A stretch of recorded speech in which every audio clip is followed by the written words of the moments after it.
Or I can just pick these. Yeah. All right, we'll try to get the tickets passed out then after Doug's speech before Dan's.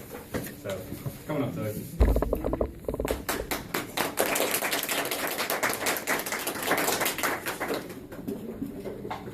Thanks, everybody. I'm going to talk about, I'm going to bore you guys to death today. I'm going to talk about Scrum. We're a software development company, and I just thought it would be good for everybody to learn about that.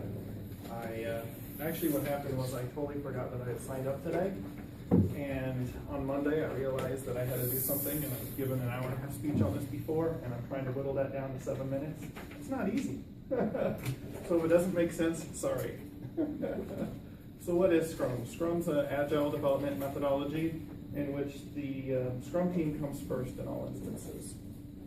The power pyramid is turned around, so in the past, the manager is in charge. The manager tells the team what to do, how to think, when to do it, how to solve problems. With Scrum, we're turning that around, and the manager is now a servant leader and is there to provide the team what they need, but it's the team's responsibility to solve the problems, to think creatively together, and deliver what they promise to deliver at the end of the sprint. I'm going to talk a couple about some terms and roles right now. So what is a sprint? A sprint is a dedicated amount of time the team is given to develop a potentially shippable product. When Scrum first started, sprints were usually about a month in duration. As Scrum has kind of matured, sprints of most teams now do 2-week sprints. Next thing is there's backlogs. So a backlog is basically a to-do list for the team of what to do. You have two kinds of backlogs. You have your product backlog, which is just all the to-do items for the teams to do. And you have your sprint backlog, which is the items the team is going to do in a sprint. Next, we have stories and tasks. So you can look at stories as small requirements that are able to be completed by the team in the sprint. And tasks are how the team, the items the teams comes up with on how to implement those stories. Team members. So the Scrum team is really made up of a few team members. You have your core members or your developers in quality assurance. Usually you have, typically it's 3 to 6, 7 developers on the sprint team with 1 to 2 quality assurance. Once you get into the sprint, those roles kind of go away, and the team needs to do whatever they need to do to complete their commitment. So you might have developers doing some QA roles at the end of the sprint. Maybe beginning a sprint, there's nothing for QA to do. You can have them do some of the developer tasks, or maybe some SQL or whatever, but it's up to the team to decide that. Next, you have your product owner, which is product manager, who creates your user stories and prioritizes them at the end of each sprint. That's their main role. And the last role is the Scrum Master, who is the buffer between the team and management. So once the team starts into a sprint, management's supposed to be hands-off. So it's a Scrum Master's job to be that buffer between management and the team so that the managers aren't interfering with the team. The other role of the Scrum Master is to make sure that the team is following the Scrum ceremonies and deliver what they committed to at the beginning of the sprint. Some of the ceremonies in Scrum are, the first one is the stand-up, which is a 15-minute daily meeting for the team to communicate, each team member to communicate to the other team members where they're at and what they're doing. So there's 3 questions that you need to answer every day in your stand-up. There's, what did I do yesterday? What am I going to do today? And am I blocked in anything? If you have anybody outside the team that comes to the meeting, they're welcome, but they're not allowed to speak. That meeting is only for the team so that each member can know where the other team members are. Next, you have a walkthrough.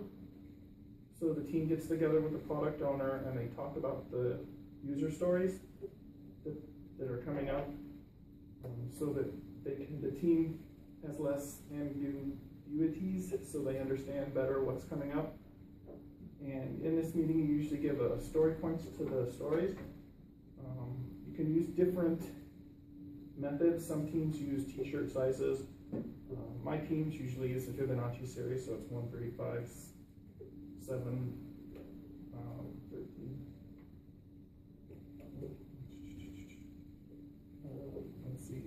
At the end of the sprint, you have a demo. So the team it's like a victory lap for the team. They get to show to the product owner and or customers, depending on your environment, that potentially shippable increment that they have just created. And it's a way for the owners or the managers to see what has been delivered and adapt and decide, like, what's the next highest priority now that we have this, or what can we do differently. After the demo, you usually have a planning session, so the team gets together and decides what increment of work that they're going to commit to for the next sprint. And in the planning session, the teams usually task out. They take a story, and then they'll create tasks on the story.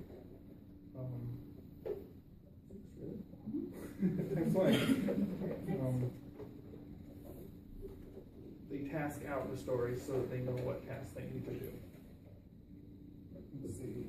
And then after that, retro. Usually, some people think this is a silly thing, but it's really an important meeting for the team so that they can grow and move forward. It's a way to make the team happier, more efficient, and better communication. Sometimes they can get a little bumpy if it's an honest team, but if the goal is to make the team more efficient and better and not to repeat the same mistakes, the retro is definitely a meeting the teams need to have. Some of the power of Scrum is, well, one is the power of the team, right? The team, keep management off the team. You always get a better solution from 5 to 7 people coming together and trying to create ideas on how to solve a problem than having one manager dictate what the solution should be. The other power of Scrum is inspection and adaptation. At the end of each demo, the owners of the product get to see what the team has created and then adapt where the team's going after they've seen it. That's all I got today, guys. Thanks.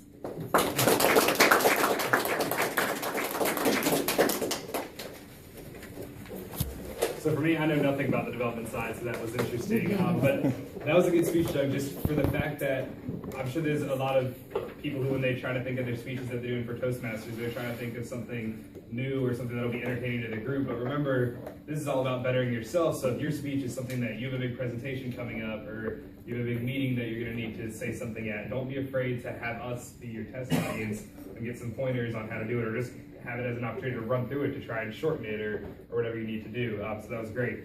So up next is going to be Dan, and he's going to be doing his